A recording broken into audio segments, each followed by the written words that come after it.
ज्ञान वो इन्वेस्टमेंट है जिसका डिविडेंड यानी मुनाफा जीवन के अंत तक मिलता रहता है।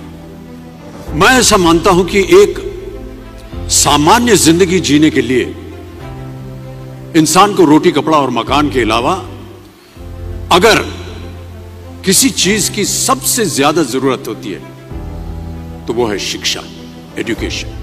आपके पास यदि धन है तो आप उसे गोल्ड में कन्वर्ट कर सकते हैं। धन हो या सोना, दोनों के कम होने का या खो जाने का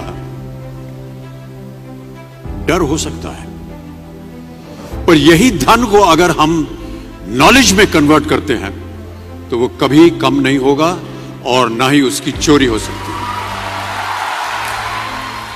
देखिए, जीवन में मुझे बहुत सी बातों ने प्रभावित किया है। मेरे ये अनुभव सुनने में शायद साधारण लगे, पर इनमें छिपा सार असाधारण है, अनमोल है। यदि मैं आपसे पूछूं कि सबसे शक्तिशाली व्यक्ति कौन है, सबसे शक्तिशाली व्यक्ति कौन है, तो कोई कहेगा कि जिसके पास पावर है, वेपन्स हैं, शस्त्र है, धन है, किसी देश का राजा या किसी सल्तनत का वारिस है। मेरा ऐसा मानना है कि वेपन्स, मनी किसी को पावरफुल नहीं बनाते, या अगर बनाते भी हैं तो कुछ समय के लिए ही बना पाते। दौलत आज होगी, कल नहीं। शस्त्र का ज्ञान तभी तक काम आएगा जब तक वो शस्त्र चल सकता है। Once it is used it becomes absolute. पर शास्त्र का ज्ञान कभी नहीं रुकता। Knowledge can never be obsolete.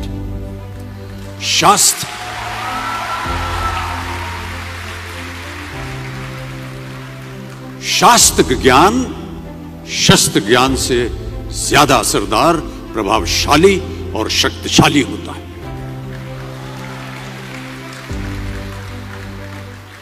अब देखिए, एक राजा ने कितने राज्यों पर विजय प्राप्त की, कौन कौन से शस्त्रों का इस्तेमाल किया, कितने सैनिक थे, यह शायद आपको याद न हो, पर जीरो की खोज किसने की,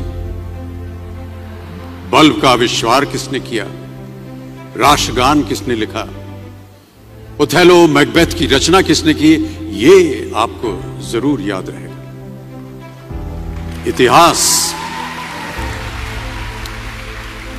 इतिहास गवाह है कि एक राजा अपनी शक्ति के बल पर केवल वहीं तक पूजा जाता है जहां तक उसका साम्राज्य फैला होता है। वो केवल अपनी प्रजा का प्रिय होता है। पर अपने ज्ञान की कीर्ति फैलाने वाले Albert Einstein, William Shakespeare, Rabindranath Tagore सिर्फ अपनी जन्मभूमि में ही नहीं बल्कि पूरे विश्व में पूजे जाते हैं। संपूर्ण मानव जाति के लिए वो प्रेरणा स्रोत बनते हैं। ज्ञान का धनी व्यक्ति हमेशा ही सम्मान और आदर योग्य होता है, क्योंकि ज्ञान वो कवच है, वो शील्ड है जो आपके जीवन में आने वाली कठिनाइयों से आपकी रक्षा करेगा। फिर किसी भी शस्त्र की आपको आवश्यकता नहीं होगी। दो चीजें इंसान यदि अपने जीवन में एक बार सीख लेता है तो वो उसे कभी भूलता नहीं। एक है तैरना, स्विमिंग, दूसरा है साइकिल चलाना।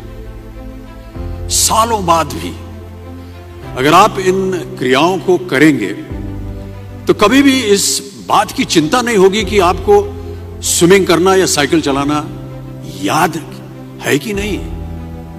You will confidently do it. काश कि हम पढ़ाई भी इसी नजरिए के साथ करें,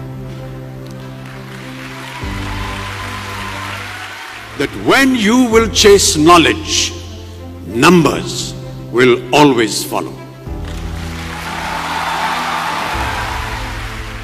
देखिए, महाभारत में जब गुरु द्रोणाचार्य ने एकलव्य को अपना शिष्य मानने से और अपने गुरुकुल में लाने से इनकार कर दिया था, तो एकलव्य ने क्या किया, अपने गुरु की प्रतिमा, एक मूर्ति बनाई और केवल उस मूर्ति से प्रेरणा लेकर ही धनुर्विद्या सीखने में वही सफलता प्राप्त की जो बाकी योद्धाओं को द्रोणाचार्य के गुरुकुल में रहकर हुई।